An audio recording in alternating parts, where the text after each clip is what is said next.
ಮತ್ತೊಂದು ಕಡೆ ಇವತ್ತು ಡಿಸಿಎಂ ಖರ್ಗೆ ಅವರನ್ನ ಭೇಟಿಯಾಗಿತ್ತು. ಹೈಕಮಾಂಡ್ ಅಂಗಳದಲ್ಲಿ ಈಗ ಡಿಸಿಎಂ ಕೆಪಿಸಿಸಿ ಚೆಂಡು ಇದೆ. ಹೆಚ್ಚುವರಿ ಡಿಸಿಎಂ ಇಲ್ಲ ಅಂತ ರಾಜ್ಯ ನಾಯಕರಿಗೆ ಸಂದೇಶ ನೀಡೋದು. ಹೆಚ್ಚುವರಿ ಡಿಸಿಎಂ ಇಲ್ಲ, ಆದರೆ ಅಧ್ಯಕ್ಷರ ಬದಲಾವಣೆ ಫಿಕ್ಸ್. ದೆಹಲಿಯಲ್ಲಿ ಕೆಪಿಸಿಸಿ ಅಧ್ಯಕ್ಷರ ಬದಲಾವಣೆ ಚರ್ಚೆ ಆಗಿದೆ. ಡಿಸಿಎಂ ಡಿಕೆಶಿ ಬಳಿಯೇ 2 ಪ್ರಬಲ ಖಾತೆಗಳಿವೆ. ಸಂಘಟನೆಗೆ ಇದು ಅನುಕೂಲ ಆಗಲ್ಲ. ಅಧ್ಯಕ್ಷರ ಬದಲು ಮಾಡಿದ್ರೆ, ಅಂದ್ರೆ ಅಧ್ಯಕ್ಷರನ್ನ ಬದಲು ಮಾಡಿದ್ರೆ ಉತ್ತಮ ಅಂತ ರಾಜ್ಯ ನಾಯಕರು ಹೇಳಿದ್ದಾರೆ. ರಾಜ್ಯ ನಾಯಕರಿಂದ ಹೈಕಮಾಂಡ್ ನಾಯಕರಿಗೆ ವರದಿ ಹೋಗಿದೆ. ಕೆಪಿಸಿಸಿಗೆ ಹೊಸ ಸಾರಥಿ ನೀಡುವ ಬಗ್ಗೆ ಹೈಕಮಾಂಡ್ ಒಲವು ಹೊಂದಿದೆ. ಆ ನಿಟ್ಟಿನಲ್ಲಿ ಚರ್ಚೆಗಳು ಆಗ್ತಾ ಇದೆ.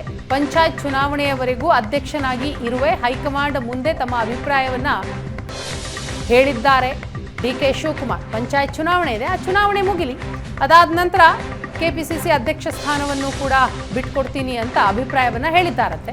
ಪಂಚಾಯತ್ ಚುನಾವಣೆಯ ಬಳಿಕ ಕೆಪಿಸಿಸಿಗೆ ಹೊಸ ಸಾರಥಿನ. ಹಾಗಾದ್ರೆ ನೂತನ ಅಧ್ಯಕ್ಷರ ಆಯ್ಕೆಯಾದರೆ ಆಂತರಿಕ ಸಮಸ್ಯೆಗೆ ಬ್ರೇಕ್ ಬೀಳಬಹುದು.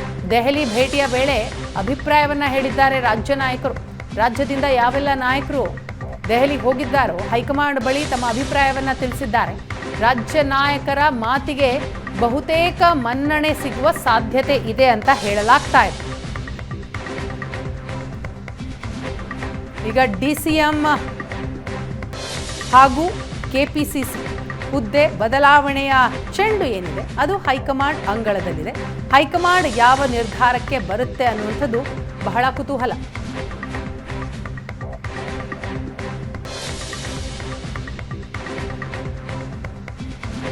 ಈ ಬಗ್ಗೆ ಮತ್ತಷ್ಟು ಮಾಹಿತಿಯನ್ನ ಕೊಡ್ತಾರೆ ನಮ್ಮ ದೆಹಲಿ ಪ್ರತಿನಿಧಿ ಮಂಜು. ಇದೀಗ ನಮ್ಮ ಜೊತೆ ಫೋನ್ ಸಂಪರ್ಕದಲ್ಲಿದ್ದಾರೆ. ಮಂಜು, ನಿನ್ನೆ ಅಷ್ಟೇ ಸಿದ್ದರಾಮಯ್ಯ ರಾಹುಲ್ ಗಾಂಧಿ ಅವರನ್ನ ಭೇಟಿಯಾಗಿದ್ರು. 15 ನಿಮಿಷ 1-to-1 ಮೀಟಿಂಗ್ ಮಾಡಿದ್ರು. ಸೊ ಅದರ ಇನ್ಪುಟ್ಸ್ ಅನ್ನು ಕೂಡ ತಾವು ನೀಡಿದ್ರಿ. ಇವತ್ತು ಡಿಕೆಶಿ ಮತ್ತು ಮಲ್ಲಿಕಾರ್ಜುನ ಖರ್ಗೆ ಅವರ ಭೇಟಿಯಾಗಿದೆ. ಈ ಭೇಟಿ ಎಷ್ಟೊತ್ತು ನಡೀತು, ಏನೆಲ್ಲ ಚರ್ಚೆ ಆಯ್ತು, ಏನ್ ಮಾಹಿತಿ ಇದೆ? ವೀಣಾ, ಈ ಭೇಟಿ ನಿರೀಕ್ಷಿತ.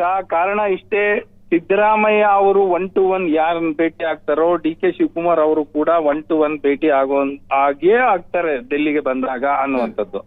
ಆದ್ರೆ ಒಂದು ಕಾರಣ, ನಿನ್ನೆ ಏನು ಬೆಂಗಳೂರಲ್ಲೇ ಇದ್ರು ಅವರು. ಪ್ರಧಾನಿಗಳ ಭೇಟಿಯ ಸಮಯಕ್ಕೆ ಸರಿಯಾಗಿ ದೆಹಲಿ ತಲುಪಿದ್ರು ಡಿಸಿಎಂ. ಮತ್ತೆ ಎಲ್ಲಾ ಕರ್ನಾಟಕದವರಿಗೂ ಒಮ್ಮೆಲೆ ಆಹ್ವಾನ ಇತ್ತು ರಾಹುಲ್ ಗಾಂಧಿ ಅವರ ಕಡೆಯಿಂದ. ಆದ್ರೆ ಇವರು ಆ ಸಂದರ್ಭದಲ್ಲಿ ಇಲ್ಲದ ಕಾರಣ ಮತ್ತೆ 3ನೇ ತಾರೀಕು ಮೇಲೆ ಬರುವಂತವ್ರು ಇದ್ದಾರೆ ಡೆಲ್ಲಿಗೆ.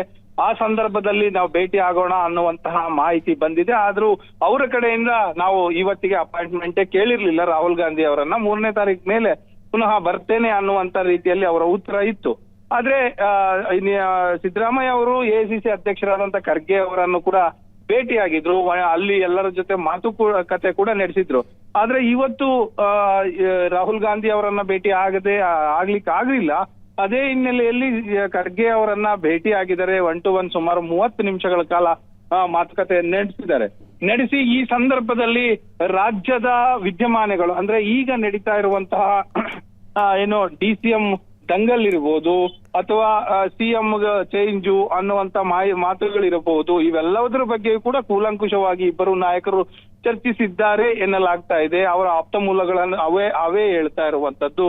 ಪ್ರಮುಖವಾಗಿ ಈಗ ತಣಿಸಬೇಕಾಗಿರುವಂತದ್ದು ಡಿಸಿಎಂ ದಂಗಲ್. ಅಂದ್ರೆ ಈಗ ಇನ್ನೂ 3 ಅಥವಾ 4 ಡಿಸಿಎಂಗಳನ್ನ ಕ್ರಿಯೇಟ್ ಮಾಡಬೇಕು ಅನ್ನುವಂಥದ್ದು ಏನ್ ಚರ್ಚೆ ನಡೀತಾ ಇದೆ. ಅದು 3 ಅಥವಾ 4 ಕ್ರಿಯೇಟ್ ಮಾಡಿದ್ರೆ ಈಗಿರುವಂತಹ ಡಿಸಿಎಂ ಶಿವಕುಮಾರ್ ಅವರಿಗೆ ಕಿಮ್ಮತ್ತಿರೋದಿಲ್ಲ ಅನ್ನುವಂಥದ್ದು ಗೊತ್ತಿರುವ ವಿಚಾರ. ಯಾಕಂದ್ರೆ ಪವರ್ ಸೆಂಟರ್ಗಳು ಬೇರೆದ್ದೇ ಆಗ್ತವೆ. ಸಮುದಾಯವಾರು ಪವರ್ ಸೆಂಟರ್ ಕ್ರಿಯೇಟ್ ಆಗಕ್ ಶುರುವಾಗುತ್ತೆ. ಮತ್ತೆ ಈಗ ಕೇಳ್ತಾ ಇರುವಂತಹ ಯಾರು ಇದ್ದಾರೆ ಅವರು ಬಹುತೇಕರು ಲಿಂಗಾಯತ ಸಮುದಾಯ ಇರ್ಬೋದು, ಮುಸ್ಲಿಂ ಸಮುದಾಯ ಇರ್ಬೋದು ಅಥವಾ ST ಇರಬಹುದು, ಇವರೆಲ್ಲರೂ ಕೂಡ ಬಹುತೇಕ ಯಾರನ್ನೇ ಮಾಡಿದ್ರು ಕೂಡ ಅವರು ಸಿದ್ದರಾಮಯ್ಯ ಬಣದಿಂದಲೇ ಹೆಚ್ಚು ಡಿಸಿಎಂಗಳಾಗುವಂತ ಸಾಧ್ಯತೆ ಇರುತ್ತೆ. ಸೊ ಹಾಗಾಗಿ ಇದನ್ನ ಇಲ್ಲಿಯೇ ಬ್ರೇಕ್ ಮಾಡಬೇಕು ಅನ್ನುವಂಥದ್ದು. ಈಗ ಸದ್ಯಕ್ಕೆ ಡಿಸಿಎಂ ಮಾಡೋದು ಬೇಡ ಅನ್ನುವಂತಹ ನಿಟ್ಟಿನಲ್ಲಿ ಒಂದಷ್ಟು ಮಾತುಕತೆಗಳಾಗಿದೆ ಅನ್ನುವಂಥದ್ದು ಅವರ ಆಪ್ತ ಮೂಲಗಳು ಹೇಳ್ತಾ ಇರುವಂತದ್ದು. ಸದ್ಯಕ್ಕೆ ಈಗ ಹೇಗಿದೆಯೋ ಹಾಗೆ ನಡ್ಕೊಂಡು ಹೋಗ್ಬೇಕು ಅನ್ನುವಂಥದ್ದು. ಅದನ್ನ ಹೊರತಾಗಿ ಅಧ್ಯಕ್ಷರ ಬದಲಾವಣೆ ಹೇಗಿದೆ ಹಾಗೆ ನಡ್ಕೊಂಡು ಹೋಗ್ಬೇಕು, ಹೌದು. ಆದ್ರೆ ಸಿದ್ದರಾಮಯ್ಯನವರ ಬಣದವ್ರು ಸುಮ್ನಿರ್ಬೇಕಲ್ಲ. ಏನೇ ವಾರ್ನಿಂಗ್ ಮಾಡಿದ್ರು ಕೂಡ ಅವ್ರು ಸುಮ್ನಾಗ್ತಾ ಇಲ್ಲ. ಸೊ ಹೈಕಮಾಂಡ್ ನಿಂದಲೇ ಅದಕ್ಕೆ ಏನಾದ್ರೂ ಸಂದೇಶ ಬರುತ್ತಾ? ಬರಬೇಕು ಅನ್ನುವಂಥದ್ದು ಡಿ ಕೆ ಶಿವಕುಮಾರ್ ಅವರ ಅಭಿಪ್ರಾಯ, ಒತ್ತಾಯ. ಕಳೆದ ಒಂದು 8-10 ದಿನಗಳಿಂದ ಬೆಂಗಳೂರಿನಲ್ಲೇ ಖರ್ಗೆ ಅವರನ್ನ ಭೇಟಿಯಾಗಿ ಈ ಒಂದು ಒತ್ತಾಯವನ್ನ ನೀವು ವಾರ್ನಿಂಗ್ ಮಾಡಬೇಕಾದಂತ ಸಮಯ ಇದು, ವಾರ್ನಿಂಗ್ ಮಾಡಿ ಅನ್ನುವಂಥದ್ದು ಅಲ್ಲೇ ಹೇಳಿದ್ರು. ಪುನಃ ಇಲ್ಲಿ ಬಂದಂತ ಸಂದರ್ಭದಲ್ಲಿ ಇವತ್ತು ಭೇಟಿಯಲ್ಲಿ ಅದನ್ನೇ ಹೇಳಿದ್ದಾರೆ, ನೀವು ಇದಕ್ಕೆ ವಾರ್ನಿಂಗ್ ಕೊಡಬೇಕು, ಯಾರು ಮಾತಾಡಂಗಿಲ್ಲ, ಹೈಕಮಾಂಡ್ ಡಿಸಿಷನ್ ತಗೊಳುತ್ತೆ ಅನ್ನುವಂಥದ್ದು. ನೀವೇನ್ ಹೇಳ್ತೀರಾ ಹೇಳಿ, ನಿಮ್ಮ ಅಭಿಪ್ರಾಯ ತಿಳಿಸಿ, ನೀವು ಹೇಳುವಂತದ್ದು ಎಲ್ಲವೂ ಕೂಡ ನಾವು ಕೇಳಲಿಕ್ಕೆ ತಯಾರಿದ್ದೇವೆ ಅನ್ನುವಂಥದ್ದಕ್ಕೆ ಅಷ್ಟಕ್ಕೆ ಸೀಮಿತ ಮಾಡ್ತಾರೆ. ಅದನ್ನ ಹೊರತಾಗಿ ಏನು ಮಾಡೋದು ಬೇಡ ಅನ್ನುವಂಥದ್ದು ಡಿ ಕೆ ಶಿವಕುಮಾರ್ ಅವರ ಒತ್ತಾಯ. ಜೊತೆಗೆ ಪದೇ ಈಗ ಇಷ್ಟೆಲ್ಲ ಅಭಿವೃದ್ಧಿ, ಗ್ಯಾರಂಟಿ ಎಲ್ಲ ಪ್ರೋಗ್ರಾಮ್ಗಳನ್ನ ಹೇಳ್ಕೊಂಡು ಓಡಾಡುವಂತ ಹೊತ್ತಲ್ಲಿ ಪದೇ DCM ವಿಚಾರ ಚರ್ಚೆಗೆ ಬಂದ್ರೆ ಒಂದು ಕಾಂಗ್ರೆಸ್ ಪಕ್ಷಕ್ಕೂ ಮುಜುಗರ, ಎರಡನೇದು ಇಲ್ಲಿ ಹೈಕಮಾಂಡ್ಗೂ ಮುಜುಗರ, ಮಾಡ್ಲಿಲ್ಲ ಮಾಡ್ತು ಅನ್ನುವಂತ ಮುಜುಗರ. ಸೊ ಈ ಮುಜುಗರಗಳಿಂದ ಪದೇ ಅನುಭವಿಸೋದಕ್ಕಿಂತ ಇಷ್ಟು ದಿನ ನಾವು ಮಾಡಲ್ಲ ಅಥವಾ ಇಷ್ಟಕ್ಕೆ ಮಾಡ್ತೇವೆ ಅನ್ನುವಂಥದ್ದು ಒಂದು ನಿರ್ಣಯ ಕೈಗೊಳ್ಳಿ, ಮತ್ತೆ ಈ ರೀತಿ ಪದೇ ಬಾದಿ ಬೀದಿಯಲ್ಲೆಲ್ಲ ಮಾತಾಡುವಂಥದ್ದು ನಿಲ್ಲಲಿ ಅನ್ನುವಂತ ಒತ್ತಾಯ ಡಿ ಕೆ ಶಿವಕುಮಾರ್ ಅವ್ರ ಕಡೆಯಿಂದ ಇದೆ. ಹಾಗಾಗಿ ಹೈಕಮಾಂಡ್ ಎಲ್ಲವೂ ಕೂಡ ಅಳೆದು ತೂಗಿ ನೋಡುತ್ತೆ ಯಾವ ಸಂದರ್ಭಕ್ಕೆ ಮಾಡಬೇಕು ಏನು ಅನ್ನುವಂಥದ್ದು. ಆ ನಿರೀಕ್ಷೆಯಲ್ಲೇ ಇಬ್ಬರು ನಾಯಕರು ಅಥವಾ ಅವರ ಫಾಲೋಯರ್ಸ್ ಇದ್ದಾರೆ ಅಂತ ಕಾಣಿಸ್ತಾ ಇದೆ. ಥ್ಯಾಂಕ್ ಯು ಮಂಜು, ತಮ್ಮ ಮಾಹಿತಿಗಾಗಿ.